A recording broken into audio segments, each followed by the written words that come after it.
God's blessings to everyone. This is a DGHradio.com news and information news update for the United States Virgin Islands, and I'm reporter DKS reporting the news for September 22, 2025, covering the latest developments from across the United States Virgin Islands. We begin with the tropics and the week ahead. Hurricane Gabrielle is churning well out in the Atlantic with winds near 80 knots, positioned roughly 180 nautical miles southeast of Bermuda and moving generally northward, while the center tracks away. Long-period swells are expected to build hazardous surf and strong rip currents for Bermuda, portions of the eastern seaboard, and may roughen our local Atlantic exposures. Two additional tropical waves are being monitored. One in the central Atlantic has a better chance to organize later this week and may pass northeast of our islands, still capable of funneling deep moisture and triggering bouts of showers and thunderstorms. A second wave will slide through the region earlier, bringing gusty spells of wind and pockets of heavy rain. Local forecasters caution that 2 to 3 inches of rainfall on already saturated ground could cause urban and small stream flooding, quick rises in guts, and isolated landslides, along with hazy skies from Saharan dust and a continued moderate risk of dangerous currents on northern and eastern shores. Heat advisories may also persist. The big questions for our communities: how do we prepare for repeated rain events and power disruptions while staying safe near the water? And what neighborhood heat check plans can protect seniors and infants during steamy afternoons? Why it matters: layered hazards, heat, flooding rain, and rough seas can compound quickly here, so early preparation turns a disruptive week into a manageable one. Thursday's deluge on St. Croix continues to reverberate. Schools on the Big Island remain closed following the September 18th flooding and island-wide power failures that also paused some government services and private operations. Meteorologists stress that event was unrelated to Gabrielle. The focus now is safe reopening, power restoration, and post-storm assessments. Why it matters: repeated weather-related closures strain families, learning, and livelihoods. Resilient infrastructure and contingency learning plans are essential. Power and pocketbook news next. The Virgin Islands Water and Power Authority has been denied access to nearly $7 million frozen at a local bank amid a long-running supplier dispute. A judge ordered the money applied to a judgment for unpaid rental fees and legal costs tied to generation and water equipment, despite the authority arguing that the loss of funds could disrupt operations. Appeals may take many months. At the same time, the authority's governing board has approved a slate of solar generation and utility-scale battery storage projects aimed at stabilizing the grid, smoothing voltage dips, and trimming fuel cost volatility. The promise: quicker response to outages and fewer evening shortfalls as stored daytime energy is dispatched at night. Questions ahead: which public reliability metrics will the authority publicly commit to improving on a clear timeline? And how will end-of-life batteries be recycled so that clean energy does not create new waste burdens? Why it matters: reliable power underpins hospital care, water service, and small business survival. Strategic storage can turn frequent blackouts into rare exceptions. Health access is shifting on St. Thomas. The last remaining Kmart pharmacy at Tutu Park Mall has closed, with patient files and staff transitioning across the street to a national chain so prescriptions continue without interruption. The future of the broader retail space is uncertain, and residents in outlying areas are asking about pharmacy access close to home. Why it matters: in island settings, the loss of a single pharmacy can ripple through chronic care management, vaccinations, and emergency fills. Solutions must keep seniors and limited mobility residents in mind. Housing and Human Services are under strain. Testimony before lawmakers confirmed only 2 available beds, both for women, at one elder facility, with the other home near capacity. Planned rebuilds would expand total beds to about 100, but long wait lists mean those slots will fill quickly, especially for elders currently languishing in hospital placements. Lawmakers are exploring assisted living communities, adult foster care, and public-private partnerships for long-term care and skilled nursing. A companion bill advanced in committee would create an elder abuse registry to screen caregivers, require rapid court protections in high-risk cases, form a multidisciplinary response team, and mandate training and background checks. Budget officials flagged staffing and funding gaps, while senators pointed to potential federal resources and grants. Questions we are asking: how can we expand safe placements without overwhelming public budgets? And what privacy and due process safeguards must guide any registry? Why it matters. As our population ages, the territory must protect dignity and safety while building sustainable care options.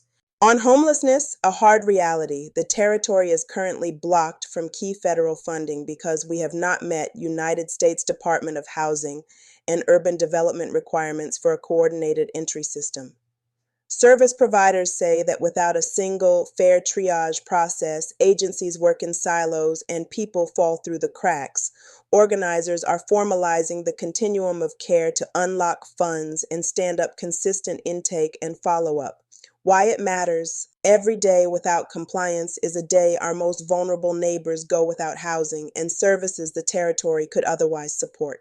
Public safety and labor tensions are rising. The government has sued the police union and several officers, alleging an illegal coordinated sick-out, often called Blue Flu, during a busy festival weekend, a period when public safety needs were highest. The case tests how the territory balances workers' rights with the duty to provide essential services when strikes are barred by law. Separately, the Bureau of Corrections director faces union claims of mismanagement, retaliation, and union busting with calls for an independent review. And on St. Croix, detectives arrested a suspect in a brutal August assault on a man sleeping inside an old gymnasium. Charges include third-degree assault with bail set at $75,000. In national sports circles, a celebrated horse racing jockey from our islands was arrested during a traffic stop in a western state after officers reported finding more than 1 pound of a controlled plant and a firearm. Charges were filed following the September 12th stop. Questions. When essential workers cannot strike, what legal avenues can advance negotiations without jeopardizing public safety? And how do transparent, independent investigations rebuild trust inside vital agencies? Why it matters. Confidence in justice and safety depends on steady staffing, fair leadership, and consistent accountability.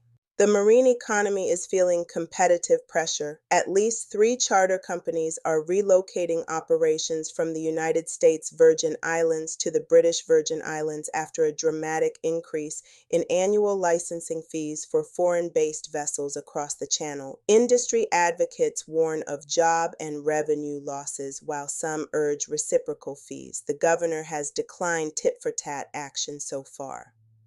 The bigger questions: what long-term strategy will keep our charter sector attractive regardless of policies elsewhere? And how can public and private partners better market our own waters on their merits? Why it matters. Charter yachting supports a web of local jobs, from dockhands and mechanics to provisioning and hospitality. A pillar of local journalism is set to fall. After 180 years, the St. Croix Avis newspaper will cease publication, marking the end of a community voice that chronicled island life across generations. The closure reflects headwinds facing print media worldwide, shrinking ad dollars and rising costs, and raises urgent questions about how we will sustain rigorous local reporting and government accountability. Why it matters. Without strong local journalism, communities are less informed and less connected.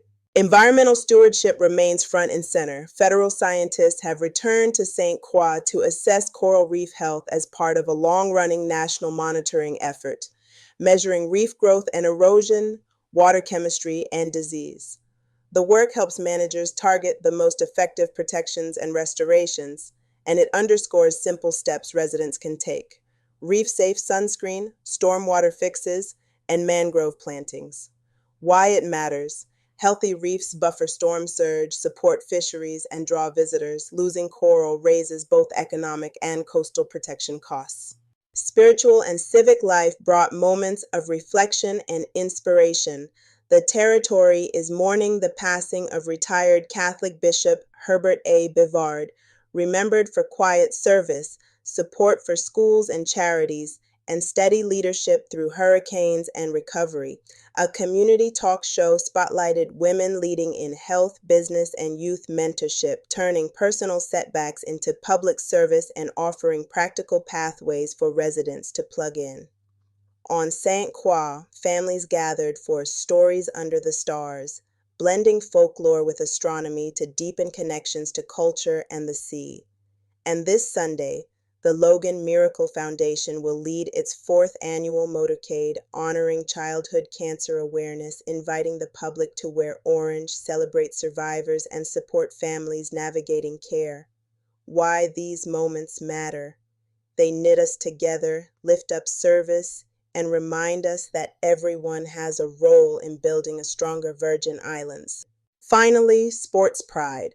St. Thomas native Aaliyah Boston delivered a late game-winning layup to propel the Indiana Fever into the Women's National Basketball Association semifinals, adding another chapter to a rising career and inspiring the next generation of island athletes. Closer to home, the Antilles School Junior Varsity and Middle School Volleyball Tournament showcased 13 teams from St. Thomas, St. John, and St. Croix with strong play, sportsmanship awards, and championships for the Panthers and the Hurricanes. Why it matters. From playgrounds to pro arenas, our youth and our stars show what dedication, teamwork, and community support can achieve.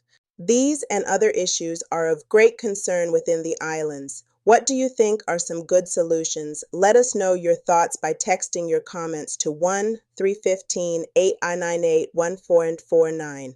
You can also join our WhatsApp group and get the news, weather, and other insightful information delivered right to your smartphone. To join, text JOIN to 1-315-898-1449.